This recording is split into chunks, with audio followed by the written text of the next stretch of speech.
ಈ ವರ್ಷ ಅಧಿಕ ಮಾಸ ಯಾವಾಗಿನಿಂದ ಆರಂಭವಾಗುತ್ತೆ? ಅಧಿಕ ಮಾಸದಲ್ಲಿ ಯಾವ ಕೆಲಸಗಳನ್ನು ಮಾಡಬೇಕು, ಯಾವ ಕೆಲಸಗಳನ್ನ ಮಾಡಬಾರ್ದು, ಯಾವ ದೇವರನ್ನ ಪೂಜಿಸಬೇಕು, ಯಾವ ದಾನಗಳನ್ನು ಮಾಡಬೇಕು, ಕಷ್ಟ ಕಳೆದು 14 ವರ್ಷಗಳ ಕಾಲ ಐಶ್ವರ್ಯ ನಿರಂತರವಾಗಿ ಸಿಗಲು ಯಾವ ವಸ್ತುವನ್ನು ಮರೆಯದೆ ದಾನವಾಗಿ ನೀಡಬೇಕೆಂದು ಇವತ್ತಿನ ಈ ವಿಡಿಯೋದಲ್ಲಿ ಸಂಪೂರ್ಣವಾಗಿ ತಿಳಿಸಿಕೊಡ್ತೀವಿ ಬನ್ನಿ. ಅಧಿಕ ಮಾಸವು 2026ನೇ ವರ್ಷದಲ್ಲಿ ಮೇ 17ನೆಯ ತಾರೀಕಿನಿಂದ ಆರಂಭವಾಗಿ ಜೂನ್ 15ನೆಯ ತಾರೀಕಿನವರೆಗೂ ಇರುತ್ತದೆ. ಆ ನಂತರ ನಿಜ ಜ್ಯೇಷ್ಠ ಮಾಸ ಆರಂಭವಾಗುತ್ತೆ. ಜೂನ್ 16ನೇ ತಾರೀಕಿನಿಂದ ಜುಲೈ 14ನೇ ತಾರೀಕಿನವರೆಗೆ ನಿಜ ಜ್ಯೇಷ್ಠ ಮಾಸ ಇರುತ್ತೆ. 2 ಜ್ಯೇಷ್ಠ ಮಾಸಗಳು ಈ ಬಾರಿ ಬರುತ್ತೆ. ಮೊದಲು ಬರೋದು ಅಧಿಕ ಜ್ಯೇಷ್ಠ ಮಾಸ. ಇದನ್ನೇ ಅಧಿಕ ಮಾಸ ಅಂತ ಆಚರಿಸಬೇಕು. ಪ್ರತಿ 3 ವರ್ಷಕ್ಕೊಮ್ಮೆ ಈ ರೀತಿ ಅಧಿಕ ಮಾಸ ಬರುತ್ತೆ. ಅಧಿಕ ಮಾಸ ಬರೋದಕ್ಕೆ ಕಾರಣ ಏನು ಅಂತ ನೋಡೋದಾದ್ರೆ ನಮಗೆ 2 ಕಾಲಗಳಿವೆ, ಸೌರಮಾನ ಹಾಗೂ ಚಾಂದ್ರಮಾನ. ಸೌರಮಾನದ ಪ್ರಕಾರ 365 ದಿನಗಳು ಒಂದು ವರ್ಷದಲ್ಲಿ ಬರುತ್ತವೆ. ಚಾಂದ್ರಮಾನದ ಪ್ರಕಾರ 354 ದಿನಗಳು ಒಂದು ವರ್ಷದಲ್ಲಿ ಬರುತ್ತವೆ. ಅಂದರೆ ಸೌರಮಾನದ ಪ್ರಕಾರ ತಿಂಗಳಿಗೆ 30 ದಿನ ಬಂದರೆ ಚಾಂದ್ರಮಾನದ ಪ್ರಕಾರ ತಿಂಗಳಿಗೆ 29.4 ಅಥವಾ 29.5 ದಿನಗಳು ಮಾತ್ರ ಬರುತ್ತೆ. ಈ ಎರಡೂ ಕಾಲಗಳಿಗೆ ಇಷ್ಟೊಂದು ವ್ಯತ್ಯಾಸವಿದೆ. ಈ ರೀತಿ ಕಾಲಗಳ ನಡುವೆ ಇರುವಂತಹ ವ್ಯತ್ಯಾಸವನ್ನು ಸರಿ ಮಾಡಲು ಅಧಿಕ ಮಾಸ ಬರುತ್ತದೆ. 365 ದಿನ ಹಾಗೂ 354 ದಿನ ಇವೆರಡು ಸಂಖ್ಯೆಗಳ ನಡುವೆ 11 ದಿನ ವ್ಯತ್ಯಾಸ ಬರುತ್ತೆ. ಈ ವ್ಯತ್ಯಾಸವನ್ನು ಸರಿ ಮಾಡಲು ಅಧಿಕ ಮಾಸ ಬರಲೇಬೇಕು. ಈ ಅವಧಿಯಲ್ಲಿ ಸೂರ್ಯ ಸಂಕ್ರಮಣ ಜರುಗುವುದಿಲ್ಲ. ಎಲ್ಲ ಮಾಸಗಳಲ್ಲಿ ಸೂರ್ಯನು ಒಂದು ಮನೆಯಿಂದ ಇನ್ನೊಂದು ಮನೆಗೆ ಅಂದರೆ ರಾಶಿಯಿಂದ ರಾಶಿಗೆ ಸ್ಥಾನ ಬದಲಾವಣೆ ಮಾಡ್ತಾನೆ. ಅಧಿಕ ಮಾಸದಲ್ಲಿ ಮಾತ್ರ ಮಾಡೋದಿಲ್ಲ. ಈ ಮಾಸಕ್ಕೆ ಅಧಿಪತಿ ಶ್ರೀ ಮಹಾವಿಷ್ಣು. ಆದ್ದರಿಂದ ಈ ಮಾಸದ ಅಷ್ಟೂ ದಿನ ಪೂಜೆ ಮಾಡುವಾಗ, ದೀಪ ಬೆಳಗಿಸುವಾಗ ತಪ್ಪದೆ ವಿಷ್ಣು ನಾಮಸ್ಮರಣೆಯನ್ನ ಮಾಡಿಕೊಳ್ಬೇಕು. ಓಂ ಪುರುಷೋತ್ತಮಾಯ ನಮಃ ಎಂದು ವಿಷ್ಣು ನಾಮವನ್ನ ಹೇಳಿಕೊಳ್ಬೇಕು. ಈ ಮಾಸದಲ್ಲಿ ಏನು ಮಾಡಬೇಕು, ಏನು ಮಾಡಬಾರದು ಅಂತ ಪ್ರತಿಯೊಬ್ಬರು ತಿಳಿಯಲೇಬೇಕು. ಮುಹೂರ್ತಕ್ಕೆ ಸಂಬಂಧಪಟ್ಟಂತಹ ಯಾವುದೇ ಕೆಲಸಗಳನ್ನ ಈ ಮಾಸದಲ್ಲಿ ಮಾಡಬಾರದು. ಅಂದರೆ ಮದುವೆ ಆಗಿರ್ಬೋದು, ಗೃಹ ಪ್ರವೇಶ, ಉಪನಯನ, ದೇವತಾ ಪ್ರತಿಷ್ಠಾಪನೆ, ಶಂಕುಸ್ಥಾಪನೆ, ಶುಭ ಕಾರ್ಯಗಳನ್ನ ಮಾಡಬಾರದು. ಬದಲಾಗಿ ಅಭಿಷೇಕ, ಹೋಮ, ಜಪತಪಗಳ ಜೊತೆಗೆ ಶ್ರೀಮಂತವನ್ನ ಕೂಡ ಮಾಡಿಕೊಳ್ಬಹುದು. ಅಧಿಕ ಮಾಸದಲ್ಲಿ ಮನೆ ಬದಲಾಯಿಸಬಹುದು, ಸೈಟ್, ಭೂಮಿ ಖರೀದಿ, ವಾಹನ ಖರೀದಿ, ರಿಜಿಸ್ಟ್ರೇಷನ್ ಮಾಡಬಹುದು. ಸ್ವಂತ ಮನೆಗೆ ಗೃಹ ಪ್ರವೇಶವೊಂದನ್ನ ಮಾಡಬಾರದು. ಬದಲಾಗಿ ಒಂದು ಮನೆಯಿಂದ ಇನ್ನೊಂದು ಮನೆಗೆ ಬಾಡಿಗೆಗಾಗಿರ್ಬೋದು, ಭೋಗ್ಯಕ್ಕಾಗಿರ್ಬೋದು ಖಂಡಿತವಾಗಿ ಹೋಗಿ ಆಲೋಕಿಸಿ ವಾಸವನ್ನ ಆರಂಭಿಸಬಹುದು.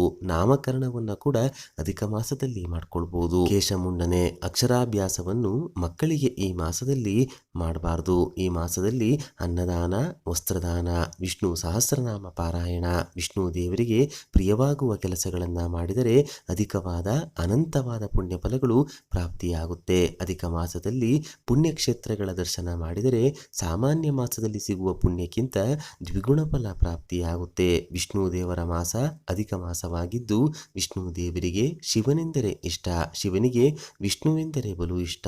ಆದ್ದರಿಂದ ಇಬ್ಬರ ಅನುಗ್ರಹದಿಂದ ಬಡತನ ದೂರವಾಗಿ ಸಮಸ್ತ ಪಾಪ ಕರ್ಮ ಕಳೆಯಲು ಶಿವನ ದರ್ಶನವನ್ನ, ವಿಷ್ಣುವಿನ ದರ್ಶನವನ್ನ ತಪ್ಪದೆ ಈ ಮಾಸದಲ್ಲಿ ಪಡೆಯಬೇಕು. ಈ ಅಧಿಕ ಮಾಸದಲ್ಲಿ ಯಾರಾದರೂ ಮರಣ ಹೊಂದಿದರೆ ಅವರಿಗೆ ಅಧಿಕ ಮಾಸದಲ್ಲಿಯೂ ಪಿತೃ ಕಾರ್ಯ ಮಾಡಿಕೊಳ್ಬೇಕು. ಜೊತೆಗೆ ನಿಜ ಮಾಸದಲ್ಲಿಯೂ ಪಿತೃ ಕಾರ್ಯವನ್ನ ಮಾಡಬೇಕು. ಈ ವಿಚಾರ ನೆನಪಿರಲಿ. ಈ ಮಾಸದಲ್ಲಿ ಒಂದೇ ಒಂದು ಕುಂಬಳಕಾಯಿಯನ್ನು ದಕ್ಷಿಣೆ ಸಮೇತ ಯಾರಾದರೂ ಪಂಡಿತರಿಗೆ ದಾನವಾಗಿ ನೀಡಿದರೆ 14 ವರ್ಷಗಳ ಕಾಲ ಐಶ್ವರ್ಯಕ್ಕೆ ಕೊರತೆ ಬರುವುದಿಲ್ಲ. ಆರ್ಥಿಕ ಬಲ ಎನ್ನುವುದು 14 ವರ್ಷಗಳ ಕಾಲ ನಿರಂತರವಾಗಿ ನಿಮ್ಮ ಜೊತೆ ಇರುತ್ತದೆ. ನಿಮ್ಮೆಲ್ಲ ಕಷ್ಟ ಕಳೆದು ಸಿರಿವಂತಿಗೆ ಬರಲು ಕುಂಬಳಕಾಯಿಯನ್ನು ಈ ಮಾಸದ ಯಾವುದೇ ದಿನ ದಾನವಾಗಿ ನೀಡಿ. ಹಲಸಿನ ಹಣ್ಣನ್ನು ಯಾರಿಗಾದರೂ ದಾನವಾಗಿ ನೀಡಿದರೆ ಪತಿ ಪತ್ನಿ ಮಧ್ಯೆ ಇರುವಂತಹ ಭಿನ್ನಾಭಿಪ್ರಾಯ ಕಳೆಯುತ್ತೆ. ಅನೇಕ ಮಾರ್ಗಗಳಿಂದ ಆದಾಯದ ಮೂಲಗಳು ಹೆಚ್ಚಾಗ್ತವೆ. ಸ್ವಯಂ ಪಾಕ ದಾನವನ್ನು ನೀಡಿದರೆ ತುಂಬಾ ಒಳ್ಳೆಯದು. 33 ಕಜ್ಜಾಯಗಳನ್ನು ದಾನವಾಗಿ ನೀಡಿದರೆ ಜೀವನ ಪೂರ್ತಿ ದೇವಿಯ ರಕ್ಷಣೆ ನಿಮ್ಮ ಜೊತೆಗಿರುತ್ತದೆ. ಶತ್ರುಬಾಧೆಗಳು ನಿಮ್ಮ ಹತ್ತಿರ ಕೂಡ ಸುಳಿಯೋದಿಲ್ಲ. ಕಷ್ಟಗಳ ಪ್ರಮಾಣ ತಗ್ಗಿ ಆತ್ಮಸ್ಥೈರ್ಯ ಹೆಚ್ಚುತ್ತೆ. ಅಧಿಕ ಮಾಸದಲ್ಲಿ ಬರುವ ಶುಕ್ಲ ಪಕ್ಷ ಹಾಗೂ ಕೃಷ್ಣ ಪಕ್ಷದಲ್ಲಿ ಬರುವಂತಹ ಅಮಾವಾಸ್ಯೆ, ಹುಣ್ಣಿಮೆ, ಚತುರ್ದಶಿ, ದ್ವಾದಶಿ, ಅಷ್ಟಮಿ, ನವಮಿ ದಿನಗಳಂದು ಪೂಜೆಯನ್ನ ಮಾಡಿದರೆ ಅತ್ಯುತ್ತಮ ಫಲ ಪ್ರಾಪ್ತಿಯಾಗುತ್ತೆ. ಅಧಿಕ ಮಾಸದ ಅಷ್ಟು ದಿನ ಪೂಜೆ ಮಾಡಲು ಸಾಧ್ಯವಾಗದವರು ಈ ದಿನಗಳಂದು ಪೂಜೆಯನ್ನು ಮಾಡಿಕೊಳ್ಳಬಹುದು. ಈ ಮಾಸದಲ್ಲಿ 33 ತುಪ್ಪದ ದೀಪಗಳನ್ನು ಮನೆಯಲ್ಲಿ ಬೆಳಗಿಸಿ ಸಂಕಲ್ಪ ಮಾಡಿಕೊಂಡರೆ ನಿಮ್ಮ ಕಷ್ಟಗಳೆಲ್ಲ ದೂರವಾಗಿ ಮನೆಯಲ್ಲಿ ಅಷ್ಟೈಶ್ವರ್ಯ ತಾಂಡವವಾಡುತ್ತೆ. 33 ಎಂಬ ಸಂಖ್ಯೆಯನ್ನು ಈ ಮಾಸದಲ್ಲಿ ಹೆಚ್ಚಾಗಿ ಅನುಸರಿಸಬೇಕು. ದೇವಸ್ಥಾನಗಳಲ್ಲಿ ಉಂಡಿಗೆ ಅಧಿಕ ಮಾಸದಲ್ಲಿ ಒಂದೇ ಒಂದು ದಿನ 33 ನಾಣ್ಯಗಳನ್ನು ಹಾಕಿ ನಮಸ್ಕಾರ ಮಾಡಿಕೊಳ್ಳಿ. ಇದರಿಂದ ದೈವಬಲ ಹೆಚ್ಚಾಗ್ತದೆ. ಈ ಮಾಸದಲ್ಲಿ ಮರೆಯದೆ 33 ಅಪೂಪಗಳನ್ನು ತಯಾರಿಸಿ ದಾನವಾಗಿ ನೀಡಬೇಕು. ಅಕ್ಕಿಯನ್ನು ನೆನೆಸಿ ಒಣಗಿಸಿ ಪುಡಿ ಮಾಡಿ ಬೆಲ್ಲದೊಂದಿಗೆ ಬೆರೆಸಿ ತುಪ್ಪದಲ್ಲಿ ಕರೆದು ಮಾಡುವುದೇ ಅಪೂಪ. ಈ ಅಪೂಪ ದಾನವೇ ಈ ಅಧಿಕ ಮಾಸದಲ್ಲಿ ಪ್ರಧಾನವಾದದ್ದು. ಅಧಿಕ ಮಾಸದಲ್ಲಿ ಒಂದೇ ಒಂದು ದಿನವಾದರೂ ಉಪವಾಸ ಇರಲು ಪ್ರಯತ್ನ ಮಾಡಿ. ಅಧಿಕ ಮಾಸದಲ್ಲಿ ಗೋಸೇವೆಯನ್ನು ತಪ್ಪದೆ ಮಾಡಿ. ಗೋಮಾತೆಗೆ ಹುಲ್ಲು ತಿನ್ನಲು ಕೊಡೋದು, ಹಸು ಕೊಟ್ಟಿಗೆಯನ್ನು ತೊಳೆದು ಹಸುವಿಗೆ ಸಹಾಯವಾಗುವಂತಹ ಕೆಲಸಗಳನ್ನ ಮಾಡೋದು ಜನ್ಮ ಜನ್ಮಗಳ ಪಾಪ ಕರ್ಮಗಳನ್ನು ಕಳೆದು ಪುಣ್ಯಫಲವನ್ನ ನೀಡುತ್ತದೆ. ಅಧಿಕ ಮಾಸದಲ್ಲಿ ದೀಪದಾನವನ್ನ ನೀಡಿ, ದೀಪ ನಮಸ್ಕಾರ ಪೂಜೆಯನ್ನು ಮಾಡಿಕೊಳ್ಳಿ, ಮೌನ ವ್ರತಗಳನ್ನ ಮಾಡಿ. ಇದರಿಂದ ಕುಟುಂಬ ರಕ್ಷಣೆ, ಭಗವಂತನ ಕೃಪೆ ಸದಾ ನಿಮ್ಮೊಂದಿಗಿರುತ್ತದೆ.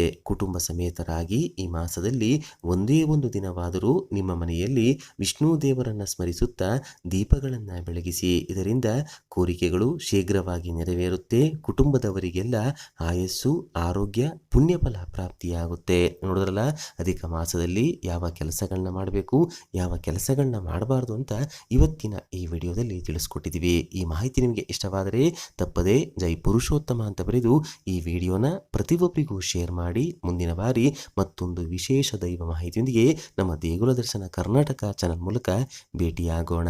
ಧನ್ಯವಾದ ಸ್ನೇಹಿತರೆ.